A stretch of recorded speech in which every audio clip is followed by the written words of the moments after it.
একটা রড ওজন না দিও আমরা কিভাবে বের করব এই একটা রড কত কেজি কিভাবে বের করবেন দেখেন একটা 16 মিলি রড আমরা জানি 12 মিটার হয় তাহলে আমরা মিটার ওজন না দিও কিভাবে হিসাব করব দেখে যান হিসাবটা হলো 16 মিলি রড হিসাব করতে হবে 16 গুণন 16 আবার বলি 16 গুণন 16 16 গুণন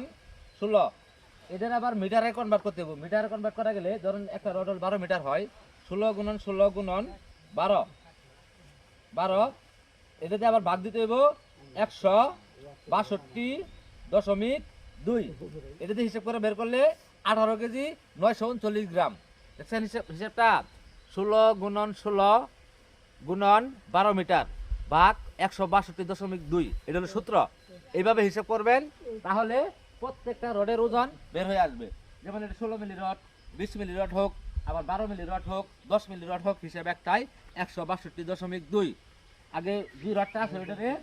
দুইবার গুণ দিবেন 12 হইলে 12 মিলি 12 গুণন 12 20 হলে 20 মিলি 20 গুণন 20 গুণন 1 মিটার নিলে 1 মিটার 2 মিটার নিলে 2 মিটার এভাবে নিবেন 5 মিটার নিলে 5 মিটার নিয়ে ওই 162.2 দিয়ে ভাগ করবেন তাহলে রডের ওজনটা বের হয়ে আসবে তাহলে আমাদের দোকানদারেরা ঠকাইতে পারবো না এটা রড 20 কেজি নেশার করে আমি মাপ না দিয়ে বলতে পারবো কয় কেজি হয় আপনিও পারবেন এইভাবে হিসাবটা করবেন ধন্যবাদ সবাইকে